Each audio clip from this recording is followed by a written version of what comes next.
Deciding to film videos on the floor was the best thing I've ever done for myself.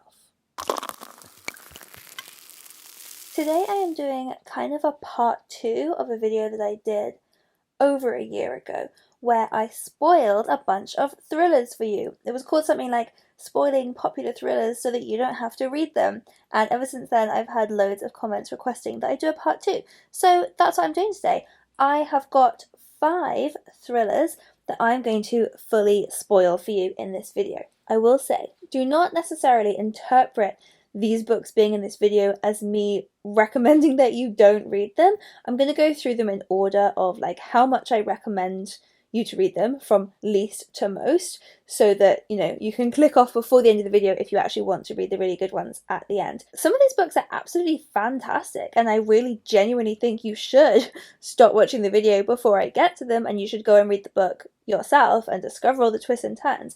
But I just know, as someone who loves spoilers myself, I spend so much time trawling the internet looking for spoilers, and so I might as well make it a little bit easier for the rest of you. If you just know for whatever reason that you're not going to read these books, even if I'm telling you they're fantastic, or if you are going to read them but you like spoilers anyway, I got you, I did a whole video on why I love spoilers even for books I'm going to read, then you're in the right place. I'm going to tell you the answers that you're looking for about these books. So the 5 books in this video, you may have noticed I'm only holding 4 books, but that's because the 5th one, I only ever read it on an ebook, so I don't have a physical copy. But they are, starting with the ones that I least recommend you read. Hang on, I'm going to rearrange these. So, starting with the invisible one here, because I read it on ebook, this is Lock Every Door by Riley Sager. I read that last summer and I thought it was crap, and the ending was so stupid. The twist was just completely wild and didn't even add up and wasn't even clever, so I'm gonna spoil it for you and I don't recommend it. That said, loads of people on BookTube actually really like that book, so don't just take my word for it. I didn't think it was very good. It has been a little while since I read this one, but just going off my memory, the premise is this girl, our main character, whose name is blank, I don't remember, is pretty broke, in fact extremely broke. She doesn't know how she's going to afford rent at all, and then she basically gets this opportunity. She sees this advert for apartment sitting in this really, really fancy building, a building that she's admired her whole life. It's in New York. It's a very exclusive apartment building, and they are advertising for an apartment sitter who will not only not have to pay rent, but actively be paid to live in one of the amazing apartments there, to kind of protect it while its owners aren't there. But there are all these really weird, strict rules. She has to sleep in the apartment every night because she's not, part of her job is to make sure it's not being left empty, but she's also not allowed to have guests over to the apartment. She's not supposed to talk to any of the other residents. It's very strict, and it straight away is very creepy, but in a way that I personally didn't find engaging. But twist, what is going on? What is with this building? I shall tell you. All of the apartment sitters, because there are multiple, I didn't mention that, there are a few other people also being hired, and they keep randomly going missing, and it's what's going on? Are they being watched? Yes, they are being held there to become organ donors. Yes, all of the people who live in this fancy apartment are these just terrible people who think that they are superior to most of society because they are rich and high class, and they don't think they should have to wait the months and months and months that you might have to be on a queue for organ donation. So instead they trap people to come and live at these apartments, and then they kidnap them and they kill them for their organs. What even is that as a concept? And also, major plot hole, it's said in the book that some of these rich people will wait years for the right match to come along to this building, but the whole reason that they did it in the first place was so they didn't have to wait on the normal organ donor queue. But then they're waiting years anyway, so it doesn't make any sense. So there you go, that's Lock Every Door by Riley Sager. I fully ruined it for you. I hope that you don't read it. Moving from there, I rearranged these, but now I'm not sure if that was the right decision. I'm just going to say I'm grouping these together. Both of these books were a solid 3-star for me. So that is Tell Me Your Secret by Dorothy Koomson and Defending Jacob by William Landay. I found Tell Me Your Secret to be really gripping and good most of the way through, and then have an ending that kind of ruined it and lowered the score. Defending Jacob was the other way around. I was kind of a little bit bored while reading it, I found it like a bit slow and heavy, but then it had a good ending that left me in like a good place. So overall, same rating, very different type of book, but both of them are about to be spoiled. Okay, Defending Jacob is about a man called Andy who is a prosecutor, and in his town where he lives, a teenager from the local school is found murdered in the park, and so Andy is put on the job of finding who the murderer is, and then, but pretty early on, a clue shows up which links the murder to Andy's own teenage son, Jacob. So suddenly Jacob is on trial for this murder. Andy is obviously pushed off the case, but he is trying to do his own investigations to try and find evidence that it wasn't Jacob. So that's the gist. The book, I think, was good. Like, it's very well written. I was just finding it a little bit slow going, like going through all of the legal procedures. A little thing that is revealed partway through this book is that Jacob possibly has the murder gene. Obviously, that is like very in question within the book, whether or not that even exists. But Andy, the father, comes from this long line of murderers. His father is in prison for murder. His grandfather had been in prison for murder, I believe. Like, it went back a long way. And so, even though they know it's like very unscientific, they all start wondering about like, is the murder gene a thing? Does Jacob have it? Anyway, we're going through the case. It goes up and down, whether it looks good for Jacob, whether it looks bad for Jacob. The whole way through, we, the reader, are never told whether or not Jacob is innocent or guilty, and we're like not really sure what to believe. And then suddenly, bam, partway through the trial, well, the trial's nearly ending, there is a sex offender who lives in the area, who Andy had been originally like wanting to suspect, who suddenly confesses to this murder before taking his own life. Oh my god, the court case is thrown out, Jacob is declared innocent, he is a free man, everything seems to be like wildly lucky and convenient. However, Andy then realizes that his father in prison had actually organized for this to happen. He'd sent like his henchman to go and kill this guy, to like force a confession out of him and then kill him, making it look like he had killed himself. So we're still in the dark. Did Jacob do it? Did Jacob not? We don't know. Andy really, really, truly believes that Jacob did not do it. So he thinks, you know what, it doesn't matter that this was staged by my dad, because I think that is probably what happened anyway, so we're just gonna like brush past the whole murder thing. So then Jacob and Andy's wife, whose name I don't remember, set off on a little holiday to celebrate the fact that Jacob is free, and also to get away from their town where everybody hates them, because a lot of people still think that Jacob is a murderer.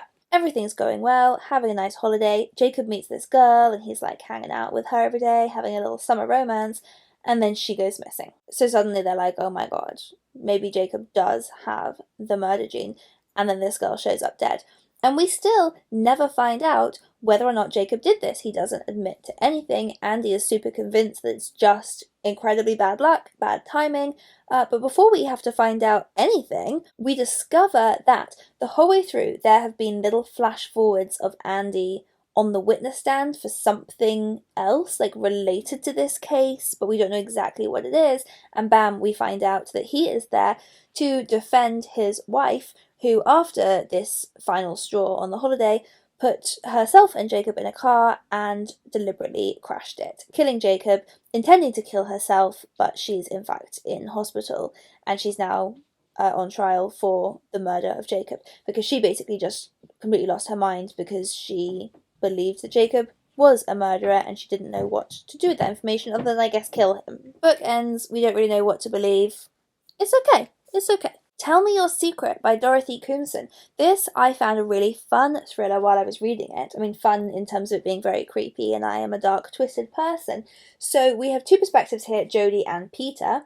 Jodie is a policewoman who is trying to track down this serial killer, and Peter was one of the serial killer's survivors. So basically it was this guy called the Blindfolder who kind of 10 years ago would kidnap women, keep them imprisoned in his house, or keep them imprisoned somewhere, I'm assuming his house, and tell them that they had to keep their eyes closed the entire weekend, and if they opened their eyes, he would kill them. And then throughout the course of the weekend, he would do these terrible things to them and torture them, but they had to keep their eyes closed.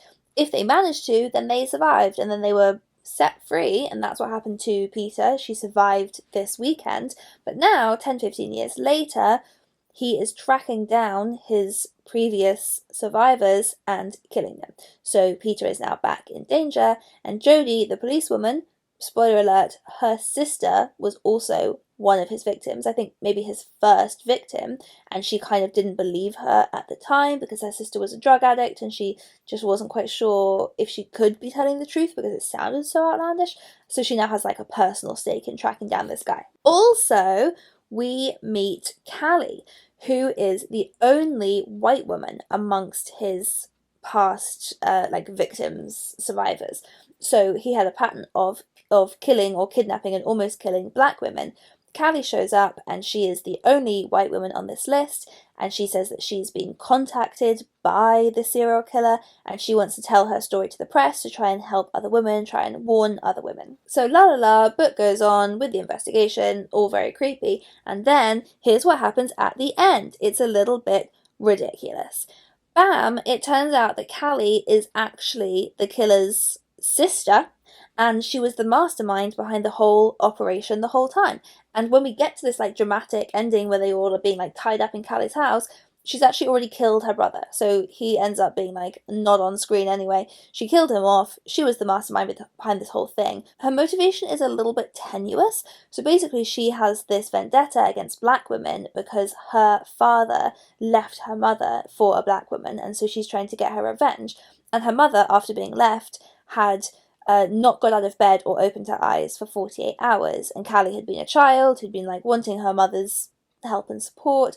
And so because she was so scarred by this experience of her mum not opening her eyes for 48 hours, she's now making the women do this. It's a slightly tenuous motivation, but you know what? That's where it's coming from. Okay, so anyway, we're in this big dramatic ending. Callie has got them all, a bunch of them tied up in her house. She's killed her brother, and she starts playing all these mind games for some reason. Again, I'm just not quite sure her character motivation. She is telling Peter, you have to choose who I'm going to kill. Either Ned, who is the love interest, who we really like, he's also tied up there, or Saz, who is Peter's kid's nanny. The kid, by the way, it is revealed, is the blindfolder's son. She got pregnant on that weekend when she was being held captive. Saz is the child's nanny, who is also there, and so Peter has to choose, who is Callie going to kill, Ned or Saz? And she's like, I don't know what to do. But then while Callie's making this big speech, Ned suddenly is like, oh my god, you're amazing. I'm so turned on by you being so evil and fantastic. Please let me join you. And Callie's like, yeah, great. She like totally believes that. And Ned's like, I want to kill Saz. Like, let that be my first thing that I do. And she has a syringe full of this drug that will kill them. And she's like, yeah, go on then. So he goes over to kill Saz, but then, last minute, he injects himself with the syringe, causes a distraction. Peter stabs Callie, but doesn't kill her. Callie gets arrested. It's all a little bit outlandish. Ned doesn't die. They give him CPR. They try and save him in some way, but he is now in a coma and unlikely to ever recover. So that's sad. And then we have this kind of fun, creepy final scene where Callie is in prison, but she's very manipulative and very persuasive. And in this scene, she's like sweet talking the guards, and we kind of think there's a possibility that she may be able to get herself out of being in prison, in which case she will come after Jodie and Peter. Possibly book 2, who knows? Then I've got Mother by S.E. Lynes, which I really enjoyed. I thought it was really creepy the whole way through. It had an ending that was very outlandish, and I know both my mum and my sister didn't like the ending for that reason. I actually did like the ending. I admit it was a little bit over the top at points, but I was really into it, and overall I gave this book a 4-star. So I would recommend that you read this one, but if you want to know what happens, I'm your gal. For most of the story, it's like creepy, but you don't even know why. So our main character is called Christopher. He is this kind of lonely kid who, when he's 18, just about to head off to uni, he discovers that he was adopted, and he'd always felt a little bit left out of his family, although his parents were they loved him just the same. They were, a slightly affectionless family in some ways. So he finds out he was adopted, and he sets off for university and becomes obsessed with tracking down his birth mother, or his birth parents, but it turns out that he can only find his birth mother. So he goes to this adoption agency or whatever, and they find that he was given up for adoption by a young girl who was kind of forced to give him away. He contacts her. She's called Phyllis. She's lovely. She's now married and she has twin boys, but she's really, really excited to meet this son that she had always wanted to know. So all seeming lovely, but the whole time it's like just very foreboding the whole way through, and you're not really sure why. One thing that does add to making this creepy the whole way through is that this is set in the 80s, during the time that the Yorkshire Ripper was killing people. So Christopher is at university in Manchester? I think he's in Manchester. And a lot of the female students particularly are very freaked out because they're keeping these new news stories about this serial killer who is on the loose targeting women. And at one point, one of Christopher's, like, not close friends, but like one of the girls in his sort of circle of friends at uni goes missing and is found dead and is assumed to be a victim of the Ripper. So that is all obviously very creepy. Also, throughout the book, we're getting chapters from the perspective of this other guy called Don't Know, who is an American guy who is also tracking down his birth mother. He's also adopted. And it all comes to a head at the end of the book when this American guy shows up at the door and says, "Hello, Phyllis, I think I'm your son." It turns out there was this mix-up at the adoption agency. 2 babies were given up for adoption that day. Only one of them can be Phyllis's biological son. The other one is the son of this woman who they find and is very unwell. She's addicted to drugs. She's just not in a good place in her life. So that's all drama, drama, drama. Christopher, our main character, is trying to convince this American guy that he must be the son of the other woman. He won't believe him. They get in this fight and Christopher kills him. And not only that, he then also goes to the house of the other mother and he suffocates her. So he's killed both of these people and then he comes home to Phyllis and he breaks down crying because we're supposed to believe that he is this, like, just very gentle boy. Like, we don't suspect him as a killer. He comes back and just breaks down and confesses to Phyllis everything that he has just done. And then, in his confession, while he's telling Phyllis this, Phyllis, who didn't even know there was another boy claiming to be her child, who didn't know any of this was going on, Christopher then confesses that one of the reasons he killed him was because he panicked, because he noticed a tick that both this boy and Phyllis have, and he realizes that this other boy must be Phyllis's biological child and that he isn't, and that's one of the reasons that he killed him. Phyllis is left absolutely torn, doesn't know, actually destroyed by this knowledge that it turns out she thought she'd met this boy that she'd always wanted to meet her whole life. And she does now love him, like she truly does. But she's just found out that Christopher isn't actually that boy that she gave up for adoption and has murdered that boy. So she will now never get to meet her biological son because her other son, who she does love, has killed him. Like, it's poor Phyllis. She's in a muddle. And she decides to call the police. She doesn't know what to do. So she calls the police, tells them that they need to come over because her son has committed a murder. And Christopher hears her doing that on the phone and so knows that he has lost his mother, and so he kills himself. Poor Phyllis is then in a mental institution because, I don't bloody blame her. But there is still one more twist to come. So it turns out that Christopher knew all of this from the beginning. So the narrative that he had told Phyllis, which is what we were hearing, is that while he was at university, he had gone and found the adoption agency and they had pointed him to Phyllis, and then he'd discovered this other boy when he randomly came to the door one day. But actually, that's not true. He went years before, he'd found out he was adopted years before, he'd gone to the agency then, he had been told that his mother was this woman who was a drug addict, and he hadn't wanted that one. It hadn't fit with his image of what he had wanted for finding this lovely happy family. And he discovered that Phyllis had also given up a baby for adoption on that same day, and he realised that he could take advantage of that. He knew that her biological son had gone to America, so he thought he was safe, he would never be in the picture, so he just lied to them the whole way through. And then, are you ready for one final twist? It is insinuated that he's not actually this gentle person who was suddenly driven to murder on this one day. He actually killed that uni peer of his that went missing, the one that was presumed to be a victim of the Ripper. The police rule her out.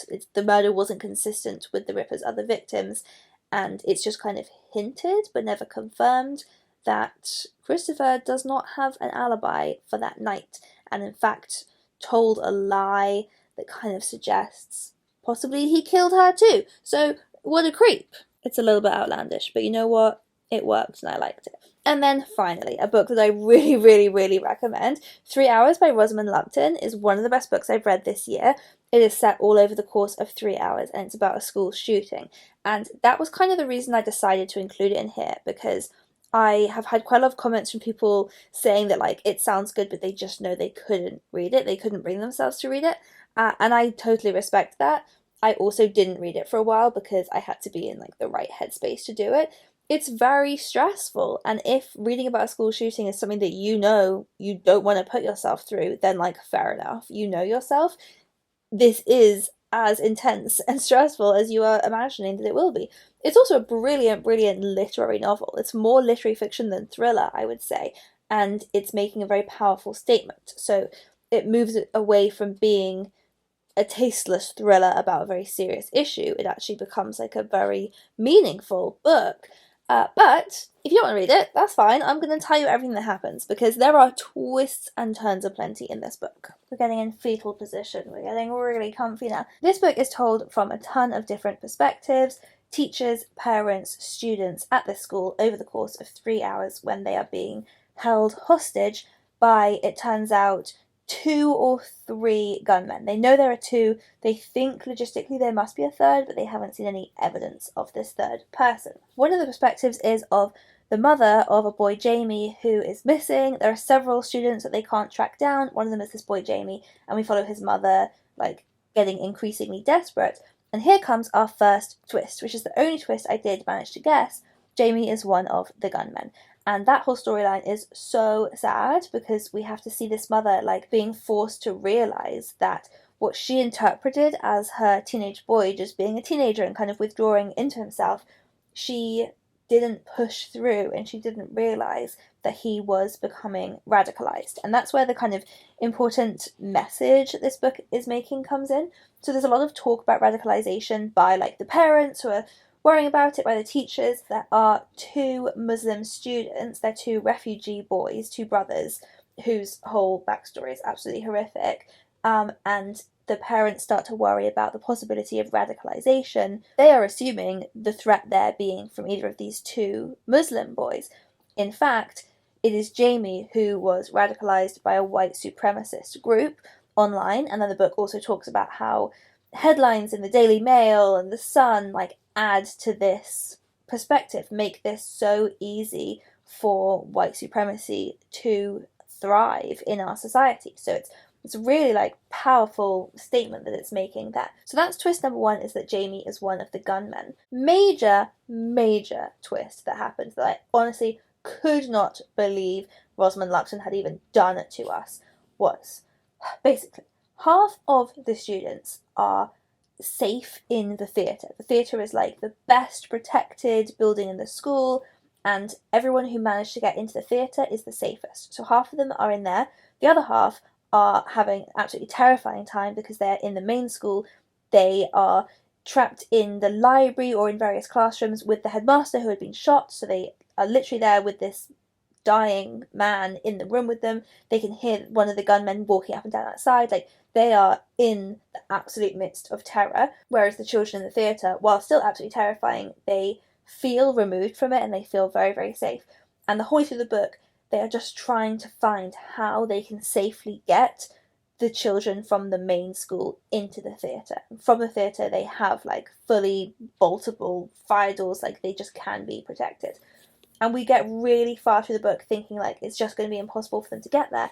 But then there is a police officer who had driven up that morning and been shot at, but had then managed to like get out of the car and go into this little shed on the outskirts of the school. And from there he has been communicating with them. He's been unable to get out and help, but he's been communicating with them over radio and trying to help the situation from there. And he basically comes up with this plan for how to get the children over to the theatre, and it's really risky and involves him like distracting the gunmen, but they do it. The children manage to get to the theatre, like thank God. And then you realise, so some of the perspectives we've been having have been other police officers and detectives and like, I don't know, all the different jobs, people who respond to this kind of emergency outside the school. They've been tracking the social media of the gunmen, and they've been working out, like, getting more and more information about what their plan is. And just after all of the children have managed to safely get and lock themselves into the theatre, the detectives realise that the gunmen have a bomb and they have planted it in the theatre. And immediately after we realise that, you watch the theatre blow up. It just explodes. And oh my, I have never experienced that kind of feeling before in my life in a book. I fully believed that she had killed the entire children of the school. You are guessing from the way I worded that she hadn't, in a twist that is going to sound ridiculous when I say it, because it seems like very cheesy and unbelievable, but just because her writing was so good it worked, the children had escaped from the theatre. So the whole way through, they had been doing, so right before the gunman first arrived, they had been rehearsing for their school performance of Macbeth, and while they're in this hostage situation, one of the teachers is like, okay, we're going to keep rehearsing. It's like their way of distracting the children. It actually, like, it makes sense in the moment. And basically, as part of their performance of Macbeth, there's lots of like literary allusions the whole way through. They had realised that some of the really young children were in danger in like the pottery building, which is further out. They had decided to recreate like the bit in Macbeth where it looks like the wood is moving towards, I don't remember Macbeth very well, something about they dress as trees and they walk, and they had left the theatre to go and protect these other children, and so none of them were in the theatre when it blew up, which sounds so contrived, but honestly it just really, it worked. In the moment, for me, it worked. So after that, we're in the clear. The police do manage to get in and shoot the gunmen and save the children, but we have one more twist yet to come. I mentioned that they think, logistically, there must be a third gunman, but they haven't had any sign of him. Well, they go to the car that the original police officer drove up in that morning and was shot at, and find the dead police officer inside the car. Meaning that other guy who was giving them radio commands the whole time was never a police officer. He's the third gunman. He's the one that came up with the plan to get the children into the theatre and like distracted them. They were all in on it together. I didn't see that coming in a million years. So there you go. Could you have more twists in a book? If you would like me to spoil any more popular thrillers that you do not intend to read, leave me a comment below letting me know what they are, and I will do my best to read them and spoil them for you. Until then, happy mediocre Monday from me to you, and I'll see you next time. She's a Mona Lisa. Everyone's lining up to see her. She's a Mona Lisa. Everyone's lining